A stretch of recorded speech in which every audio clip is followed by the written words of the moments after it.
my high expectations of your leadership, particularly in relation to the provision of requisite police security that will engender not only just a stable security space ahead of the general election, but to guarantee the credibility of the exercise.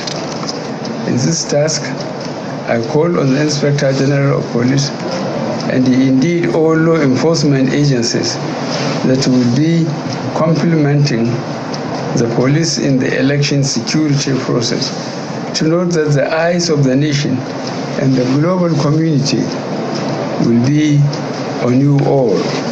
My pledge to bequeath to the nation a democratic culture in which the police will not only be apolitical and impartial during the 2023 general election, but in which the process will be peaceful and secure, and the outcome truly reflective of the free will of the citizens.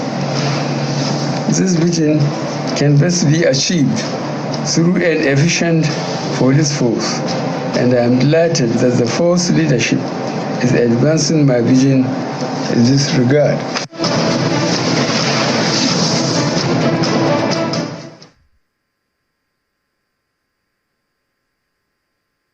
Presidential candidate of Labour Party, Mr. Peter Obi, is visiting some markets in Lagos State to canvass support of market men and women ahead of the February the 25th presidential election. And from what we see so far, it seems he has the backing of some of these market men and women here.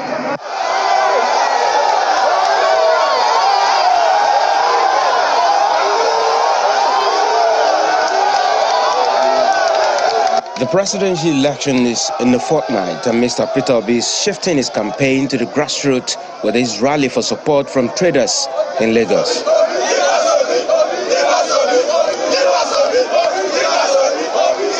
Computer Village is his first port of call, and the traders turn out en masse as part of the unscheduled visit. Anybody who doesn't vote for Obi this time is going on slave. Obi is for workers. Let us, when Yoruba marry, if you say, if your wife is not good, go and marry another. Let us try another. We need somebody like Peter Obi that is very young, that will do something for the country, that will help the nation. It's what we want for this country. Yes, I have my PVC. I'm supporting Obi. It's the first I'm going to drop my PVC through. Whatever the turnout is at the Computer Village, the number is even much more at Ladipo Spare Part Market in the Oshodi area of the state. The excitement on the faces of the traders is unmistakable, and they say their support is not for any immediate benefit. He understands many things he can do for us. We want someone who will support us, someone who will make us achieve more good things in the country. Not someone that we don't understand the mind of the people. Mr. Peter Obi's promise is to not dampen the hope in these people should he become president. As I go around Nigeria, I see millions of Nigerians who are in pain and suffering, yet have all the hope for a country that will come to their aid. And my wish that I have opportunity of salvaging the situation. The on-days turnout, which the traders claim is the least they can do to demonstrate their support, the promise to come out on Saturday, February the 25th, 2023, which will be much more important. Timothy Crown.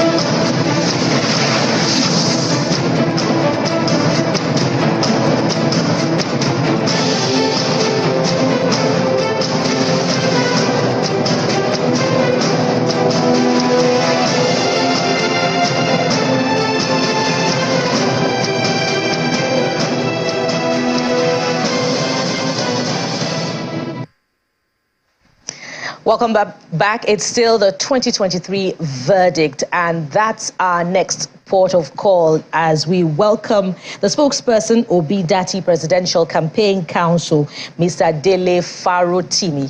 Mr. Farotimi, thank you for joining us on the 2023 verdict.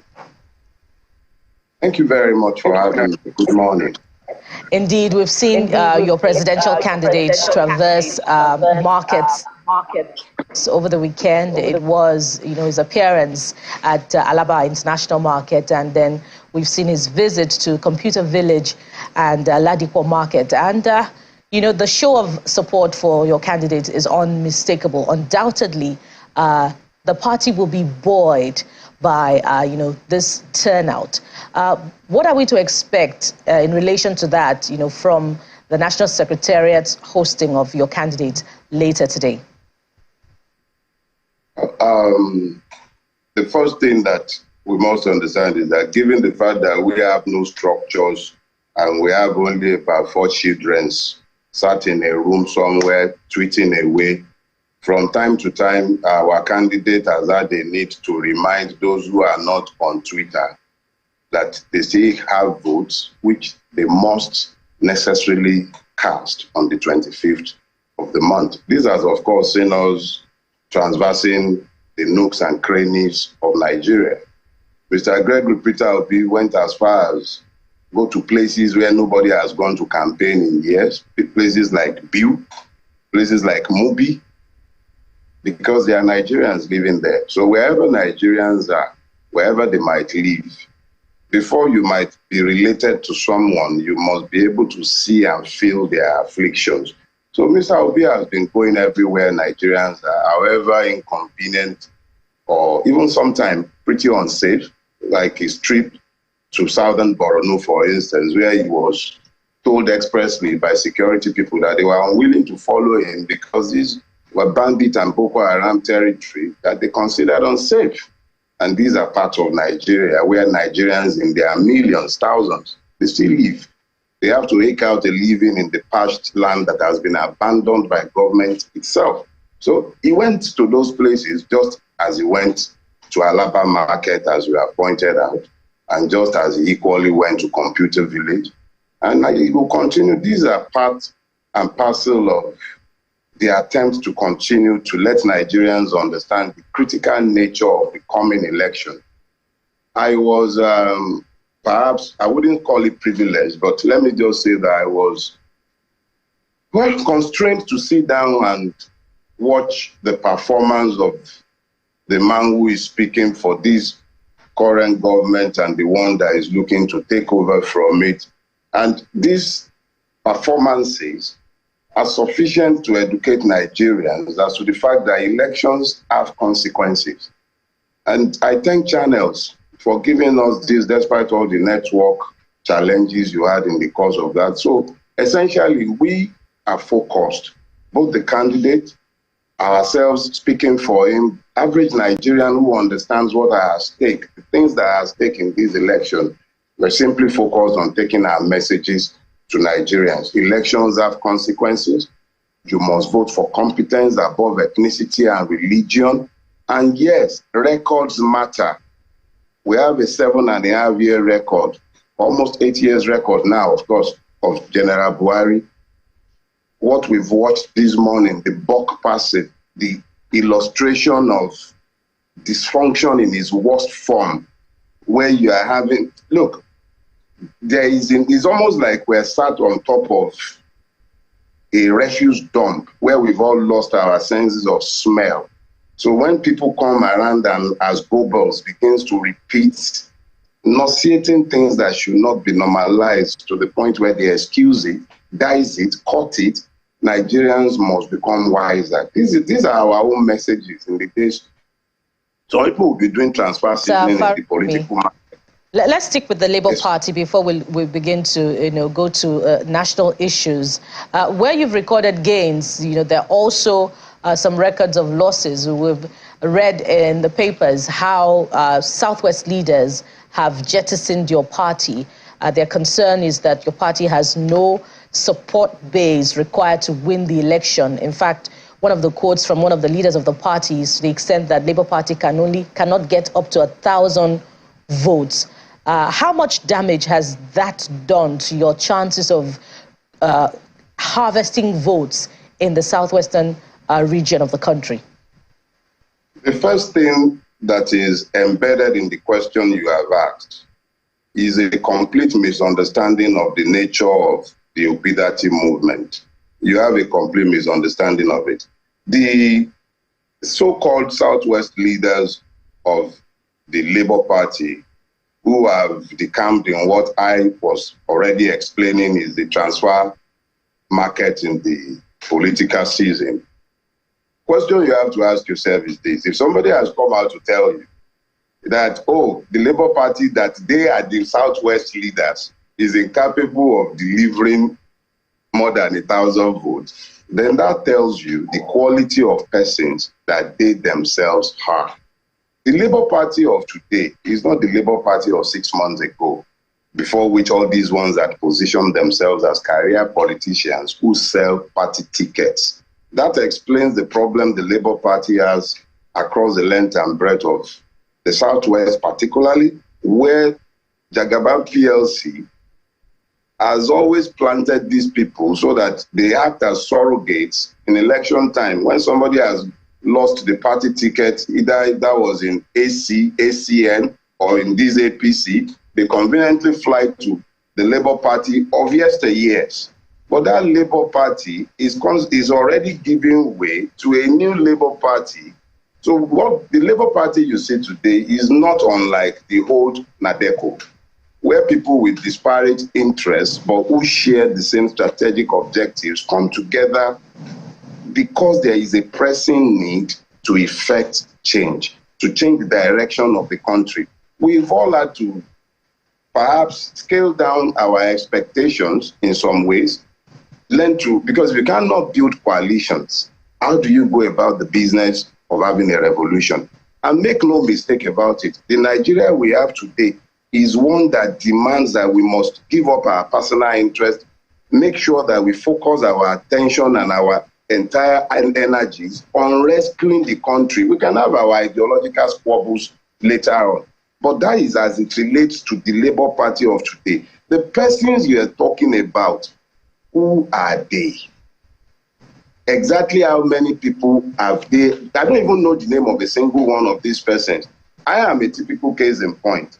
I speak for the Obi presidential campaign. I'm not a member of the Labour Party. I'm a member of Afenifere. Afenifere is an integral part of the Obi presidential project. Now, in the Southwest, Afenifere says it is speaking for a presidential candidate. The same Afenifere that some people who are so desperate to gain his endorsement that they were busy acting movies in Akure. That same Afenifere now says is standing behind a person, and that person is the person it considers worthy of support in this electoral cycle, and it places its credibility and demands for restructuring of Nigeria, which is a lodestone of Yoruba demand. And it then says that this is the person that we are supporting, and then you are talking about some Southwest leaders of Afenifere and of Labour Party. Of Labour Party. Mr. Omotosho, it's interesting that you don't know these individuals. They are members of your party. There's a certain Omotosho that is named in the report. But if you don't know, if you claim not to know these individuals, we'll have to take your word for it as one of the leaders of the Labour Party. But you talked about rescuing. You talked about rescuing Nigeria. Let's make progress. I'm sorry. You misrepresented the fact, and I need to correct you. Number one, I have made clear I am not a member of the Labour Party. I am a member of Afenifere. Afenifere is part of the Obi presidential project. Let's be clear about that. Now, I equally make efforts to let you understand that in the Obi presidential project, there are several interest groups whose overarching interest is the salvation of Nigeria and the liberation of its people, who have come together. This is not only Afenifere, this is PANDEF, this is Southern and Middle Belt Leaders Forum, this is Ohaneze Ndigbo, and this is all the separate and different nationalities that has been meeting under SMBLF, coming together to say, this is the person we believe will fulfill our aspirations.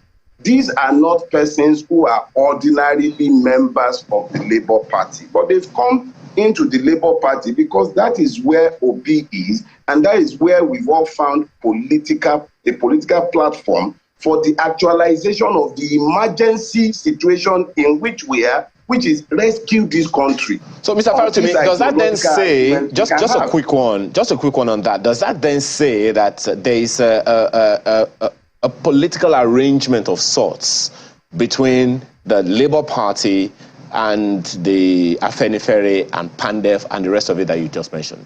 Is there any kind of arrangement, formal or informal? Between who and who? Between Afenifere and all of that and the Labour Party, because Mr. Obi is not on the ballot as himself. He is on the ballot as a candidate of the Labour Party. So what's the arrangement? Look, as I see, if you are working in a coalition, there must be a common interest.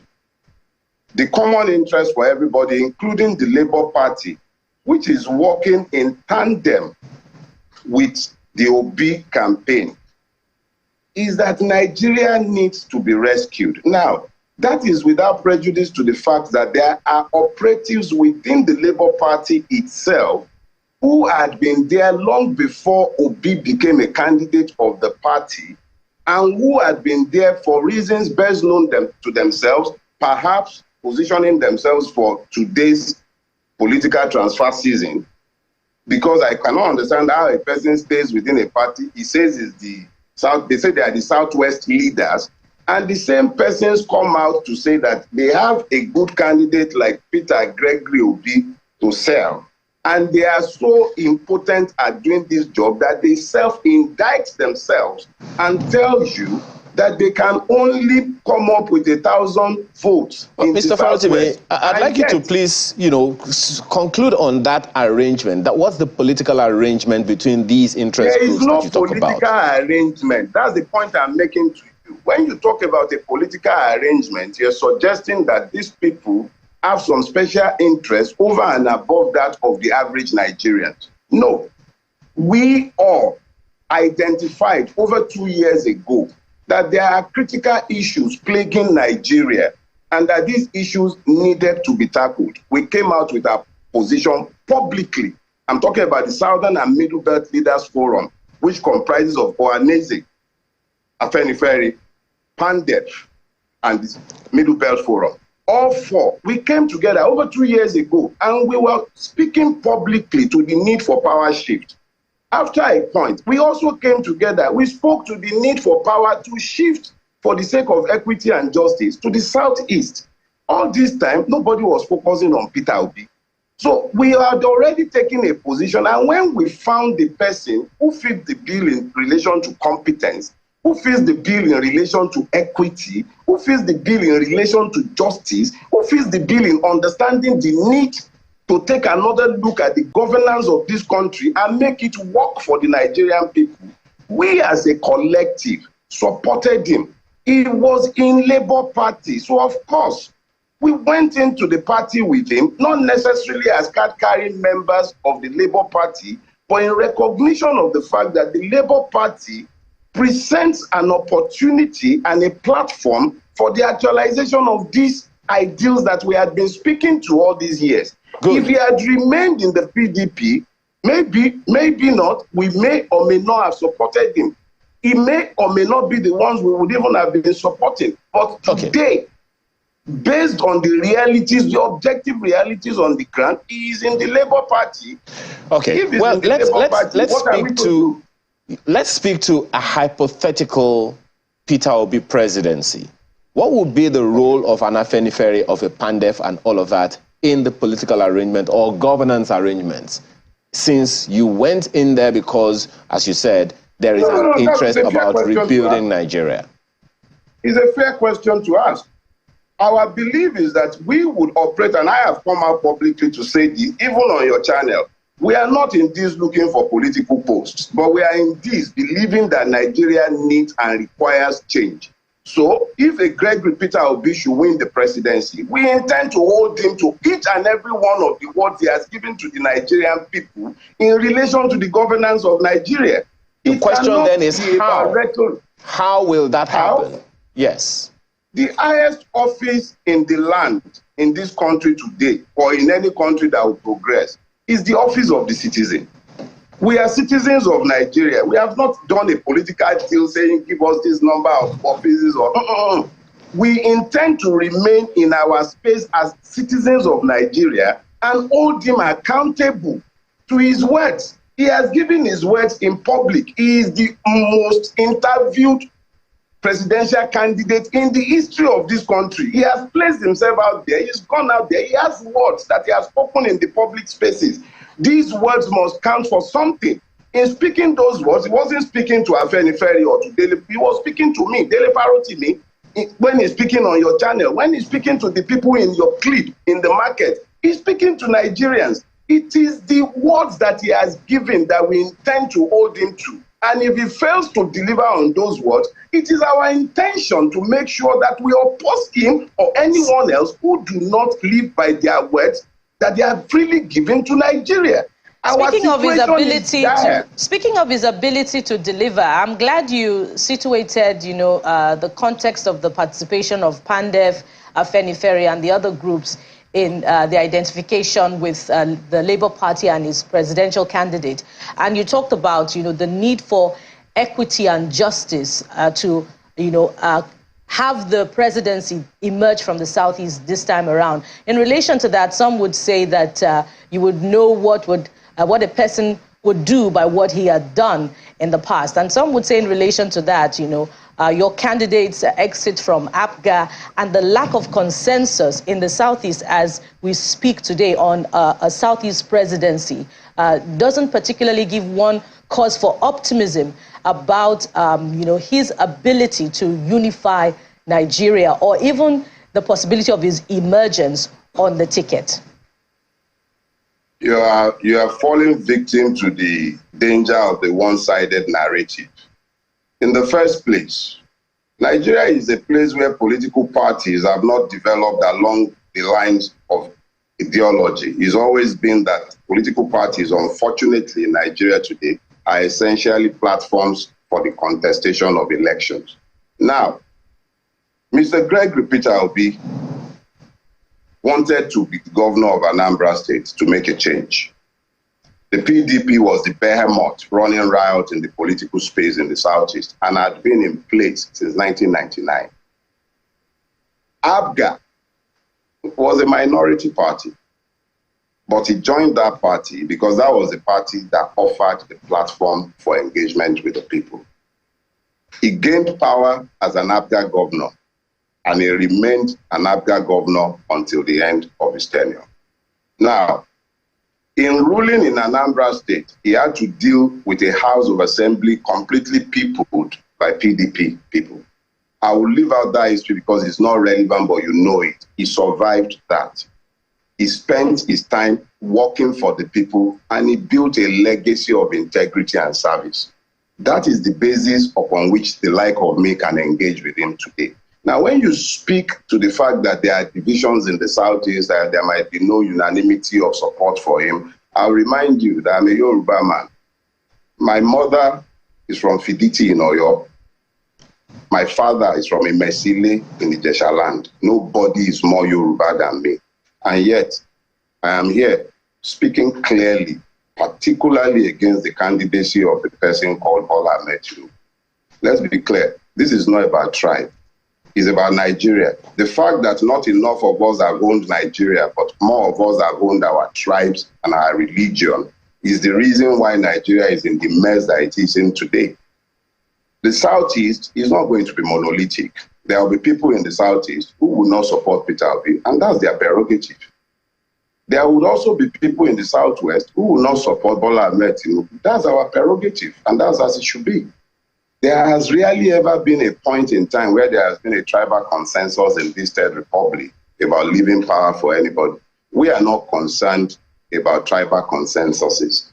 We took our position based on the justice and equity of the situation. What the Southeast does as a bloc is entirely up to the citizens who comprises of the Southeast. We have taken our own positions based on what we believe is best for Nigeria. We believe our Ndigo brothers and sisters would equally do what is necessary on the 25th of February. But we have taken our positions based on conscience and conviction. It will be interesting to see how that plays out, how much support he will garner across board, to see That's unanimity that you talk about, either it be in the Southeast region or the Southwest region. There are other dimensions to the conversation, Mr. Farotimi, but we must leave it here. And thank you profusely for your time and thoughts on the program. Mr. Dele Farotimi. And if you notice, Mr. Dele Farotimi, we didn't have any network issues. Yes, we did not. Mr. Dele Farotimi is the spokesperson Obi Dati Presidential Campaign Council. There's more to talk about on the verdict 2023, but that'll be after the break. Stay with us. We'll be right back.